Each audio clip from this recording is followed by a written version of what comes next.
Bem-vindo ao podcast Fé Extraordinária. Te ensinamos a desenvolver uma fé que gera milagres. Acredite, tudo é possível ao que crê. Olá, bem-vindos ao podcast Fé Extraordinária. Hoje o episódio é Tudo Coopera para o Bem. A gente tem um material bem interessante aqui que foca numa ideia, assim, muito conhecida, né?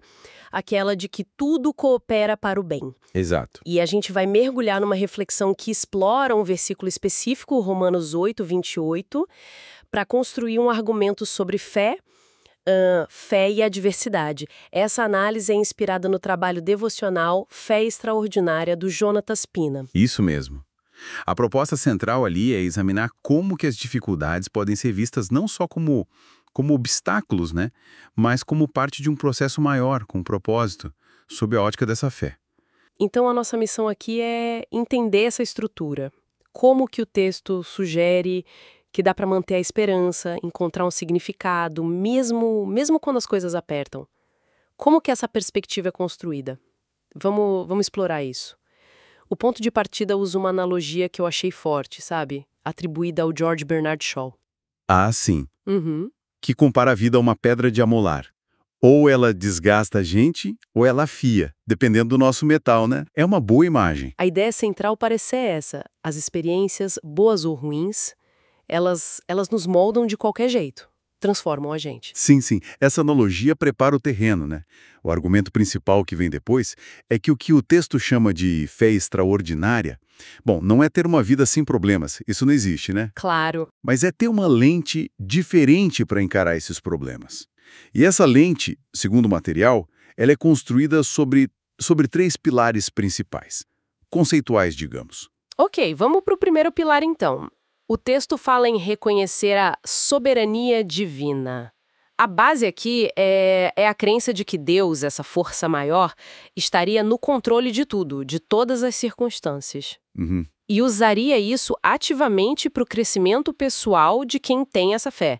Cita direto Romanos 8, 28, né? Sabemos que todas as coisas cooperam para o bem daqueles que amam a Deus. Exato. A implicação é que, bom, para essas pessoas, nada seria por acaso. É isso. Essa ideia é forte. O ponto crucial que o texto enfatiza é justamente essa ausência de acaso, de aleatoriedade, na visão de quem adota essa fé. Quer dizer, mesmo os eventos mais difíceis, mais dolorosos, eles seriam parte de um plano divino maior, mesmo que a gente não entenda na hora, sabe? Entendi. É uma aposta fundamental, assim, numa condução divina. Uma confiança que vai além da nossa compreensão do momento. A tensão está aí, né? Entre o que a gente percebe como caos e a afirmação de que existe uma ordem por trás. Essa tensão é interessante mesmo, mas como que o texto sugere que alguém mantenha essa confiança quando a realidade parece gritar o contrário, quando parece só caos mesmo? Olha, o texto não ignora a dificuldade, né? Mas ele ancora essa confiança não no entendimento da situação em si, mas na natureza que se percebe de Deus e na promessa do versículo. Manter essa confiança é apresentado como um ato de fé mesmo, contínuo, uma escolha de perspectiva, sabe? E aí que entra o segundo pilar. Ah, que seria o de transformar as derrotas em lições? Isso Conecta bem com a pedra de amolar, né? Exatamente. A ideia é que os momentos difíceis não são só para aguentar, mas para ver como oportunidade de aprender, de transformar o caráter, talvez. Precisamente. As adversidades, nessa visão, elas funcionariam como a pedra de amolar, refinando a pessoa, criando resiliência e um ponto-chave para o texto, aumentando a dependência que a pessoa percebe em relação a Deus. A queda não é o fim, entende? Mas parte do processo de aperfeiçoamento. A dor não é legada, mas ela é ressignificada. Vira um instrumento para moldar.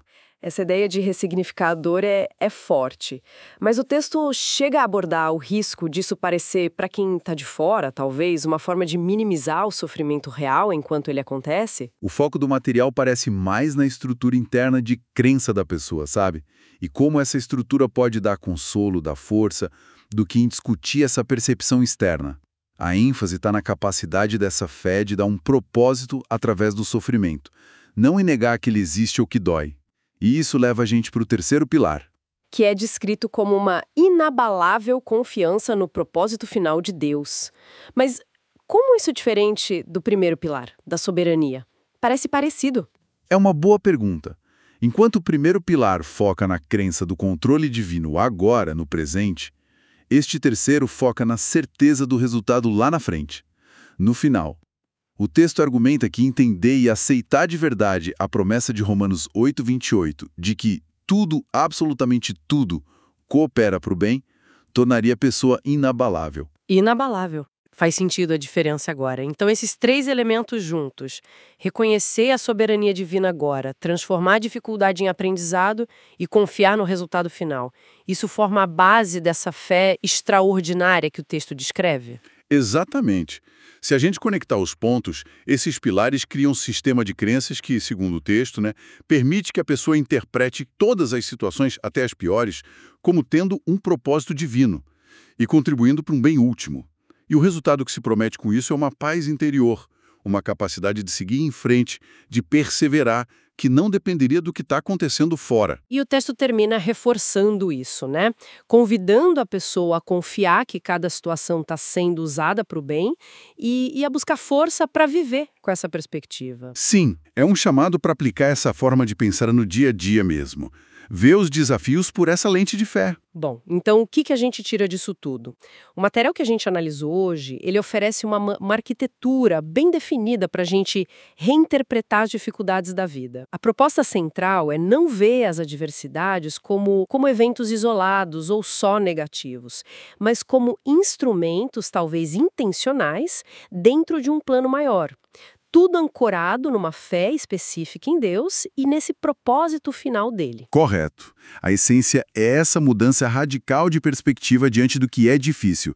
E ela se sustenta nesses pilares de confiança, de reconhecimento da soberania e de ressignificar o negativo como aprendizado, como refinamento. É uma postura ativa de interpretação. E falando nisso, sigam o podcast Fé Extraordinária nas plataformas, compartilhem esse episódio se ele falou com vocês de alguma forma e podem deixar um amém nos comentários também, se sentirem de fazer isso. Fica então uma reflexão interessante, para quem está ouvindo a gente.